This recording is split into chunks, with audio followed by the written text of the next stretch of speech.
அனைவருக்கும் வணக்கம். நாளைக்கு அதாவது மார்ச் 14ஆம் தேதி நம்ம தமிழ்நாட்டு பட்ஜெட் தாக்கல் செய்யப்பட உள்ளது. இதை முன்னிட்டு எல்லாருக்கும் எல்லாம் அப்படின்னு சொல்லி நம்ம முதலமைச்சர் மு.க. ஸ்டாலின் அவர்கள் பார்த்தீங்கன்னா ஒரு வீடியோ வெளியிட்டிருக்காங்க. அந்த வீடியோவில் ஒரு தரமான சம்பவம் பண்ணியிருக்காரு நம்ம முதலமைச்சர்.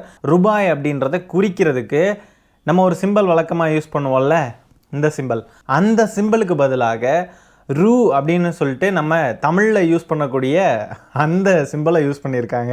இதை பார்த்ததுலேருந்து சங்கிங்க கதறல் இருக்கு. ஐயோ என்ன கதறல் தெரியுமா?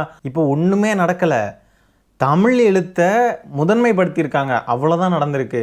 தமிழ் எழுத்தை முதன்மைப்படுத்தினதுனால அந்த சிம்பிளையே தூக்கி எரிஞ்சிட்டாங்கன்ற லெவலுக்கு பேசிக்கிட்டு இருக்கானுங்க. அப்படியெல்லாம் எரியலையே, தமிழ் எழுத்தை முதன்மைப்படுத்தி ரூ அப்படின்னு போட்டிருக்காங்க, அவ்வளோதான்.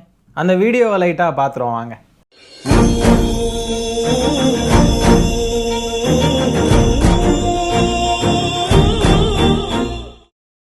இதுக்கு முன்னாடி பார்த்தீங்கன்னா அந்த ரூ இருந்த இடத்துல இந்த ருப்பி சிம்பிள் இருக்கும். இப்போ பார்த்தீங்கன்னா ரூ இருக்கு. சரி, இப்போ சங்கிங்க கதறலுக்கு வரும். என்ன தெரியுமா சொல்கிறானுங்க? ரூவை போட்டிருக்காரு, அந்த இந்தியாவில் இதுதான் போடணும், ரூ போடக்கூடாது. ரூவை போட்டிருக்காரு, ரூபா நோட்டில் இருக்கிற ரூவை தூக்கிடுவாரா?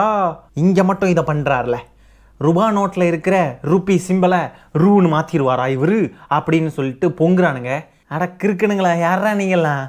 அந்த ருப்பி சிம்பிளை அவர் அப்படியே ஏற்றுக்க முடியாது அப்படின்லாம் சொல்லலை, தமிழை முதன்மைப்படுத்தியிருக்காரு, அவ்வளோதான். கூல் டவுன்ரா சங்கிங்களா, சூடாகாதீங்க, கூல் டவுன் கூல் டவுன். இதோ ஒரு பெரிய சம்பவமாக்கி ஒப்பாரி வச்சு கதறானுங்க, ஏதோ இளவு வீட்டில் இருக்கிற மாதிரி. ஆனால் உண்மையாகவே சங்கிங்களுடைய இந்த கதறல்களை பார்க்குறப்போ ரொம்ப ஜாலியாக இருக்குங்க. அது மட்டும் இல்லாமல் இந்த பட்ஜெட் தாக்கல் செய்யப்பட இருக்கிற இந்த நிலையில் சென்னை சென்ட்ரல் ரயில் நிலையம், கோயம்பேடு பேருந்து நிலையம் உள்ளிட்ட 100 இடங்களில் நேரலை செய்யப்படும் அப்படின்னு சொல்லியிருக்காங்க. அது மட்டும் இல்லாமல் மார்ச் 15ஆம் தேதி தாக்கல் செய்யப்பட உள்ள வேளாண் பட்ஜெட் இருக்கு இல்லையா, அதுவுமே பொது இடங்களில் நேரலை செய்யப்பட உள்ளது. ஆக்சுவலாக இது ரொம்ப ரொம்ப நல்ல விஷயம். ரொம்ப சாதாரண மக்களுக்கு கூட அரசியல் சம்பந்தமான விழிப்புணர்வுகளையும் அவங்கள அரசியல் படுத்துறதையும் அண்ணா காலத்திலேருந்தே திமுக சிறப்பாக செஞ்சுக்கிட்டு இருக்கு. அதில் ஒரு பார்ட்டாக இதையும் நம்ம பார்க்கலாம். ஒரு சிறப்பான விஷயம் இது. ஆனால் ஒவ்வொரு அடியும் தமிழ்நாட்டில் இருந்து தரமாக இருக்குது. ஒரு இரும்பு ராடை ஒரு 200 டிகிரி பழுக்க வச்சு அவனுங்களுக்கு எங்கேயோ ஏற்றுன மாதிரி இருக்குது. அப்படி கத்துன்னு கத்தி கதறானுங்க.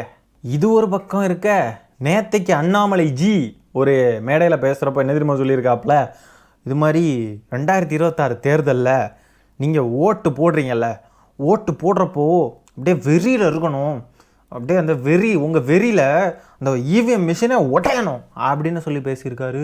பைத்தியம் முத்திருச்சு போலங்க. எவனாவது இதை கேட்டுக்கிட்டு போய் இவிஎம் மிஷினை ஓட்டு போடுற நேரத்தில் தூக்கி போட்டு உடச்சி ஜெயிலுக்குள்ளே போய் கழுதிங்க போகிறாங்க. சரி, இவிஎம் மிஷினை உடைச்சா எப்படி வாக்குப்பதிவாகும், யார் ஜெயிச்சாங்கன்னு எப்படி கண்டுபிடிப்பாங்க? புரிஞ்சு போச்சு. இவிஎம் மிஷின் மால் ஃபங்க்ஷன்னு சொல்லிக்கிட்டு ஏதாவது ஃப்ராடு வேலை பண்ணி அவங்களே ஆட்சியில் உட்காரலான்னு பார்க்குறாங்களோ?